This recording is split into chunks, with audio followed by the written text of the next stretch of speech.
To me, it is. So she's laughing. She's she's like, that is the lamest thing ever, and I do it every time. Okay, so look, after the F&A, this is what we did. Lily, I call this our no excuse plan. Okay, the family didn't have any extra money to put towards their debt, and so with zero extra payments, we was able to get this family debt free in 20 years, saved them $56,000 in interest, and cut 4 years off the mortgage. Oh, Now, Lily, if they would have just gave me an extra $500, I could have had the family debt free in 10 years. oh. But we work with any and everybody. You with me on that? Uh-huh. We don't do excuses too much. Got it. Okay, great. Now, we do celebrate the family for having some form of life insurance. They just had the wrong kind. Now, John had $150,000 in coverage, Mary had $150,000 in coverage, and there was no protection on the children. And they're spending $285 a month. Lily, is this $150,000 enough to pay off the mortgage? No. It's not, right? We can honestly not even talk about it beyond this point right here. But let me kind of explain to you what we did for the family. We put $400,000 on John, $400,000 on Mary, and put $10,000 on the kids. So that's $820,000 worth of coverage, Lily, during the rest of their working years. Because while the family's relying on the income, we want to make sure it's protected, right? Yeah. At $126 per month. Okay, I do not mention term, the rest of their working years. So $126 a month. Now, Lily, that's cheaper than car insurance, ain't it? Yeah. Oh, yeah. Absolutely. And those cars, if you get, I mean, those cars can be replaced, right? Yeah. But if something happened to John and Mary, can they be replaced? No. Absolutely. So we wanted to make sure that they had adequate life insurance in place. Okay. So Lily, the question is, why would John and Mary spend $285 a month on life insurance, right? Mm-hmm. And here's the reason why they bought it, is because the insurance agent told them that it was life insurance and savings combined. That's why you see this little cash value here at the age of 65, 35 years later for the family. Okay. Now, the agent explained to them that it had a guaranteed 3% interest rate. Now, you bank with USAA, right? That's what you told me earlier. I do too. What's that, 0.1%? Not even. Not even. Maybe the CD is giving you 1%. If somebody told you got a guaranteed 3%, are you buying that? I mean, heck, I'll probably buy it now. I know Well, yeah. you probably, that sounds attractive, right? Yeah. I'm going to say, hey, show it to me in writing, but that's why. Lily, there's two major problems with this policy. Here's the first problem. It's called a surrender value. For the first 3 years, Lily, every deposit that's supposedly supposed to be going into this cash value account, there's no money going into it. It's actually going to the insurance company. So Lily, I'd like to ask you this question. If you had a checking account or a savings account that you were making regular deposits into, and for the first 3 years, there was no balance, it was a zero balance, how long would you keep that checking or savings account? Not very long. No. Gotcha.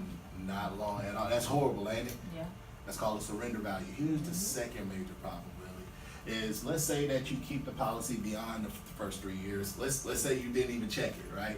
But 5 years later, you do go and you want to go take some money out. You're gonna have a rude awakening when you find out you have to borrow from it. You have to borrow your own money. Now this 3% interest rate, do you think, and whenever you borrow something, you typically gotta repay with interest. Okay, so this interest you're paying, do you think that 3% is, this 3% interest rate, you think the interest is gonna be higher or lower? I mean, it should be the same. It should be the same? It's higher. Oh, my. So the insurance company is going to make your money, Lily. Wow. They're gonna make it on the front end on the cash value. Then they're gonna make it on the back end so that whenever you take money out, they penalize it. No. Lily, is that a savings account? No. Is that ethical? No. Listen, we're the only public company in North America that will never sell a cash value policy, Wow. ever. All right, so they were spending $285. We're now spending $126. I'm gonna show you, Lily, how I take this $159 and actually help the family invest. Okay. So I can't spend it? Well, we have some options, Oh, okay. but I would like to help you save for retirement. Okay. But we have some options. We could potentially spend it if you like to spend it. All right.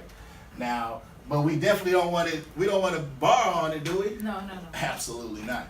Now, there go Lily. Now, they didn't have a will, and they didn't have access to a law firm.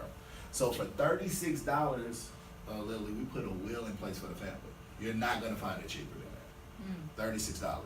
Now, we'd like the family to continue using the law firm. It's the second largest law firm in Texas, Ross and Matthews.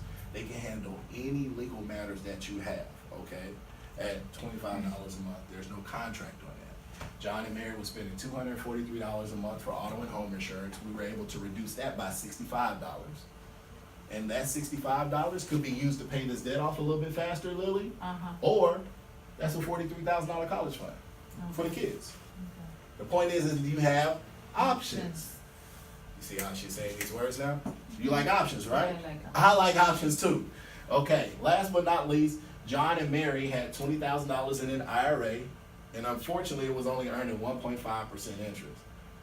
Lily, that's actually not far-fetched. The average investor is getting right under 3% on their portfolios. And we always tell people you need to inspect whatever you expect. Okay, and so they were investing $100 a month, but at the age of 65, that's only gonna be $90,000. Lily, Wow. can they retire on $90,000? No. Absolutely not. So here's what we did. We rolled the $20,000 over to one of our mutual funds. Okay? We took the $100 they were contributing. And remember that $159 I told you that we saved? Yeah. We also invested that into one of our mutual funds. Lily, are you familiar with mutual funds? No. Okay. Well, look, here's the simplest way I can explain a mutual fund to you.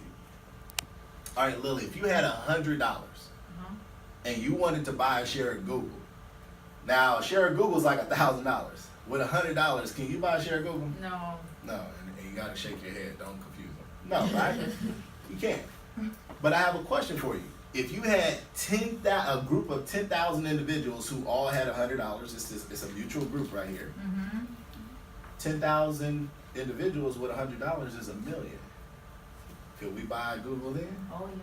See, this mutual group gave money to a fund manager, and he was able to buy Google, Microsoft, Apple, Facebook, Cisco, any stock we want to buy with $1 million, right? Yeah.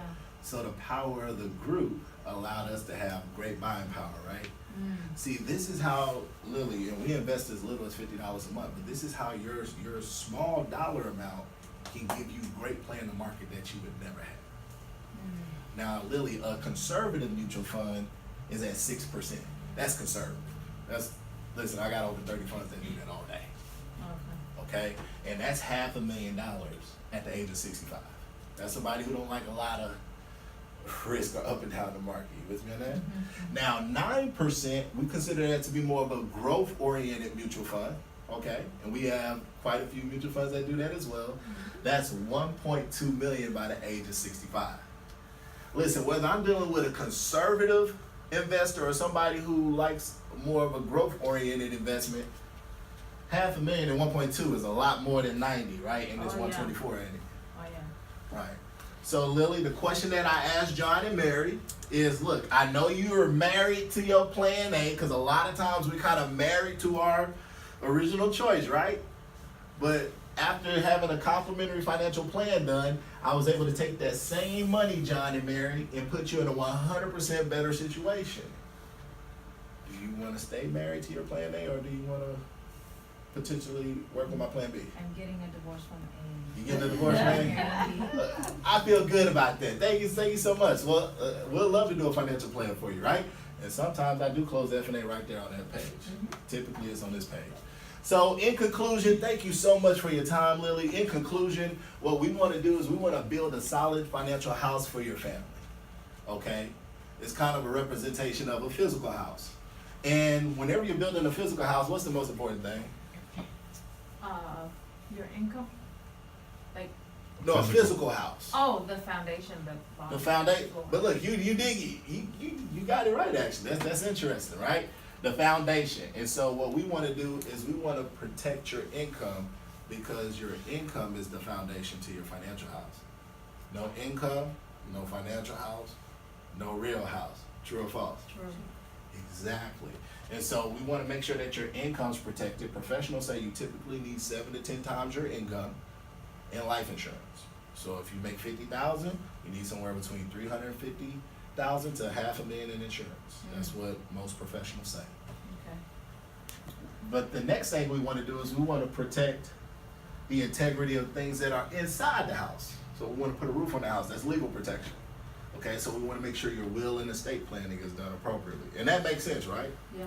They say it take a generation to build wealth and it take a generation to lose it. Oh, I think we should probably keep our estate planning in place, right? yeah. Exactly. Then we want to help the family with their budgeting and emergency fund. And then we want to get the retirement on track, get college savings in place, and get your other goals and dreams taken care of. Now, Lily, have you ever heard of carbon monoxide? Oh, yeah. Okay, now that's it's lethal, right? Yeah. It's a lethal gas. It's you can't see it, you can't smell it, but it's devastating to a family. And that's how we look at debt, Lily. We look at debt as being like carbon monoxide because it makes all of this is lethal to all of the different things that your financial house needs to accomplish. It's just detrimental to it. People cut corners on how much life insurance they have. They have no emergency fund, and they have very little retirement because they have too much debt. So we want to get the debt out of the house as quickly as possible. Got it. That makes sense? Yeah, makes sense. Awesome. So Lily, I know you kind of already told us you want a financial plan, but here's what we typically like people to do. We like them to take these 3 critical steps. In my family, we took these 3 critical steps. Okay? And believe it or not, my coach took these 3 critical steps. His name is Reggie Reed. His wife is Charity Reed. We committed, and so did they, and I'll kind of tell you why I'm going to talk about them in a second. Put together a financial plan. It's free.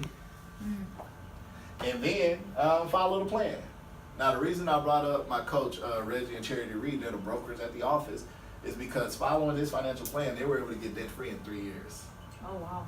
They were making some part-time income here and followed the financial plan, and 3 years later, they're debt free. All right. Now, I'm on my journey to do that, but I'm making some headways. Right. So listen, this really does work, Lily and Jeremiah. So, Drake family, my question to you is this. On a scale of 1 out of 10, 10 being the highest, how would you rate your desire to be properly protected, debt-free, and financially independent? 11. You're an 11? Awesome. Now, I know you already said it, but I want to just make sure that we're clear. So, y'all are open to a financial plan? Oh, yeah. Okay, wonderful. Well, let's set up a date. Let's get that going. Okay, we're going to set up a date for that, blah, blah, blah, blah, blah, blah. I am not going to show them the packet yet. Now, Lily, before I close up here today, I'm just curious, okay? Do you think you have even a small interest in kind of knowing what does it take to become a financial coach?